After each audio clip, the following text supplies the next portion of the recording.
இன்னைக்கு நமக்கு உணவு கொடுக்குறவங்க நமது குமராபாளையத்தை சேர்ந்த சின்னமலை நாட்டாமக்காரோடுன்னு சொல்லுவாங்க. அவங்களுடைய சுப்பிரமணியன் சரஸ்வதி அவங்களுடைய நினைவு தினம் இன்னைக்கு. அவங்களுக்காக அவங்களோட பையன் சரவணன், மருமகள் ஜோதி, பேரன் கௌதம், மோனிகா, கௌதம் அவங்கெல்லாம் சேர்ந்து நமது பாசமரக்கட்டளை பாசமுதியோர் இல்லத்துக்கு இன்றைக்கி நமக்கு மதிய உணவு கொடுத்துருக்காங்க. திரு சுப்பிரமணியன் சரஸ்வதி அவங்களுடைய ஆன்மா சாந்தி அடையவும், நமக்கு உணவு கொடுக்குற சரவணன் ஜோதி குடும்பத்தார் வாழ்க்கையில் அனைத்து செல்வம் பெற்று நீடூழி வாழ நமது பாசமரக்கட்டளை பாசமுதியோர் இல்லம் சார்பாக இறைவன்கிட்ட ஒரு பிரார்த்தனை வச்சுக்கலாம்.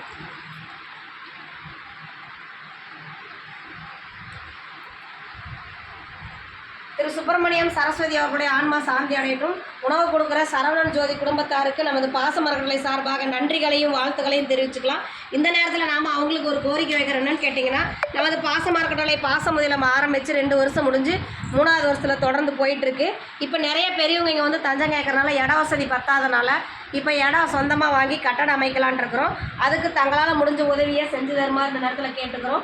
நீங்கள் மட்டும் இல்லாத உங்களுக்கு தெரிஞ்ச இடத்துலையெல்லாம் இந்த மாதிரி ஒரு முதியோரில் இருக்குது, அங்கே 35 நபர்களுக்கு மேலே இருக்காங்க, அவங்களுக்கு சொந்த கட்டடம் அமைக்க போகிறாங்க, அதுக்கு நம்மளால் முடிஞ்ச உதவியை செஞ்சு தரலான்னு சொல்லி நீங்களும் எங்கள் முதியோர் இல்லத்தை வெளியே கொண்டு சென்று எங்களுக்கு கூடிய சீக்கிரம் சொந்த கட்டடம் அமைய தங்களால் முடிஞ்ச உதவியை செஞ்சு தருமாறு இந்த நேரத்தில் கேட்டுக்கிறோம்.